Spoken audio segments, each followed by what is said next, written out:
icyana cyo muri Genesis hariya cyakoze ibiki we?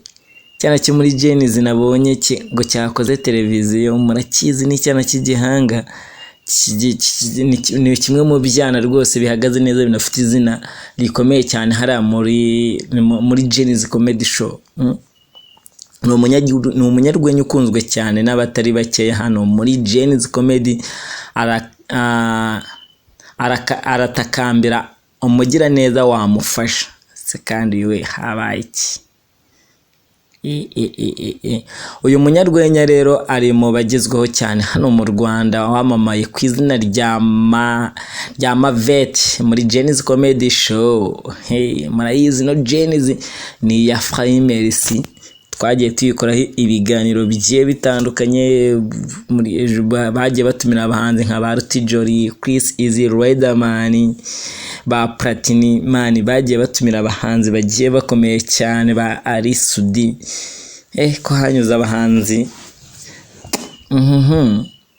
Itsinda rero ry'abanyarwenya rimaze kubaka izina rikomeye cyane hano mu Rwanda.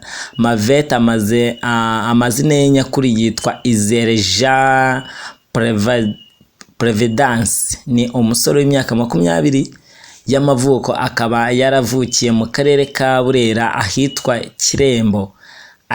Navuga yuko rero ariko ubu ngubu akaba atuye i Kanombe mu mujyi wa Kigali, ariho naho akorera ibikorwa bye bya buri munsi. Uyu musore cyangwa se uyu munyarwenya, nubwo akora umwuga wo gusetsa abantu akoresheje ubuhanga bwe, afata nk'Imana yavukanye, cyangwa se afata nk'impano Imana yamwihereye, kambivuge gutyo, ko atari yo mpano yonyine yifitemo, dore ko yabafashije gukora telefone, radio, firigo ndetse na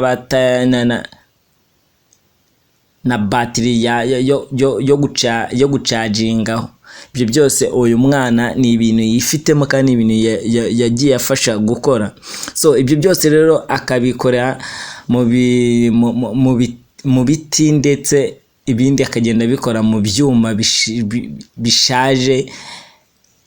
Kwa kuboro nyine umuntu agera afata ibiti akagenda yateranya insinga, ibyuma bishaje yagize.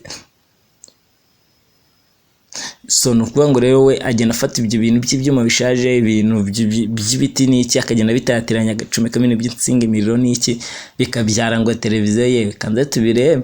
Umusore rero nubwo atarangije amashuri yiwe bitewe n'imibereho y'ubuzima yari yarabaye, mavuga yuko aramutse abonye umugiraneza wamufasha gusubira mu ishuri agakomeza amasomo, akagira ubumenyi buhagije, nawe yagira icyo yigezaho agatanga umusanzu we ku gihugu. Yagize ati, ndasaba ubufasha ubwo ari bwo bwose ku buryo nanjye najya kwiga, dore ko ibi nkora nta byiza cyangwa se bikunze nkahabwa amahugurwa yabyo.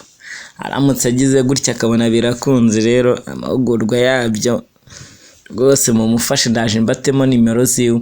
Akomeza avuga yuko kandi mu Rwanda habamo impano nyinshi, nuko babura uburyo bazigaragazamo, dore ko we kubona ibikoresho akoresha bimugora. Rimwe rero ugasanga nibiza neza cyangwa se byarajugunywe bishaje, cyangwa se ugasanga ni ibintu byagiye bitabwa kubera ko biba bishaje cyane. Dore nimero rero ngiye kubatamo y'uyu musore, hagize umufasha uko yabyumva uko ariko kose, ni 078 927 Izereja Prevedence. Namwe muraza kuza kubyirebera. Maneze ndebera ibibora akora ndakise cyakoze nanayibo byari byo ariko kumbi. So ndaje ngene mbereka ibintu agenda akora, mutazanagira ngo mba nimo ndababeshya. Ene mbereka ndabona ngo televiziyo, ndabona harimo ibintu byinshi agenda akora, ariko se bino bintu amaradiyo akoze mu bintu bimeze nk'ibidomoro, laptop, umunara w'itumanaho, So aje igende mbatamo rero mutazanagira ngo mba ndimo ndabafera, nguma ndashaka ibintu bya nyabyo kugira ngo nze kugenda mbibereka. Okay, taza kugira ngo nababeshyaga kaza ngende nshaka ndanamubereke muri Genesis, kuko niho hantu ya performingira kandi afite izina rikomeye cyane hanga muri Genesis. So umalaye yakuriye inzira ku murima abakobwa bamwifuza se, kandi we bange nkumi wacyana we. Aha, so guys, no kuvuga ngo rero mushaka uburyo mufasha uyu musore kubera yuko nyine umalaye yakuriye inzira ku murima abakobwa bamwifuza. Umalaye yakuriye inzira ku murima abakobwa bamwifuza. Ni mu kiganiro uyu musore aherutse kugirana na radio The Beat FM yo mu Bwongereza.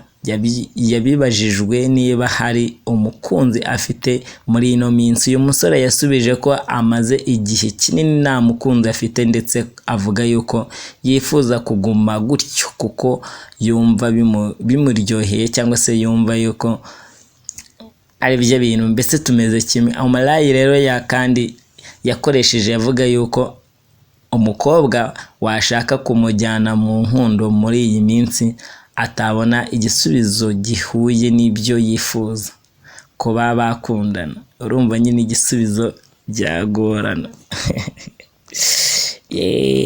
Umuniga wanjye se mana we.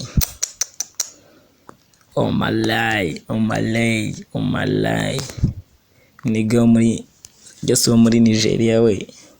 So guys, reka mbashimire mbabwire ngo rero ni imirange ni yayindi ni 07855886 ushaka kwamamaza cyangwa se wifuza ufite igitekerezo cyangwa inyunganizi wifuza kutugezaho, iyi nimero wayihamagara ibintu byose bikagenda fresh kandi fresh cyane. So kanze rero twikomereze n'andi makuru ari muri ino mihanda, twimenyere ngo wagwane, twimenyere ngo bimeze bite. Tumaze kubona ibyaniyo Bosco King James niwe watumye Bruce Melody yinjira mu bushabitsikazi bwo kuba nawe yakinjira mu bucuruzi. So nagiye mbabwira, niba mutarabyumvishije nababwiye ukuntu Bruce Melody yatangiye ibintu bijyanye n'ubworozi bw'ingurube, abifatanyije no kuba yagura imbaho akazibyaza umusaruro agashyira ku isoko. Ibyo byose bitekerezo byaje kubera King James. Ibyo turaza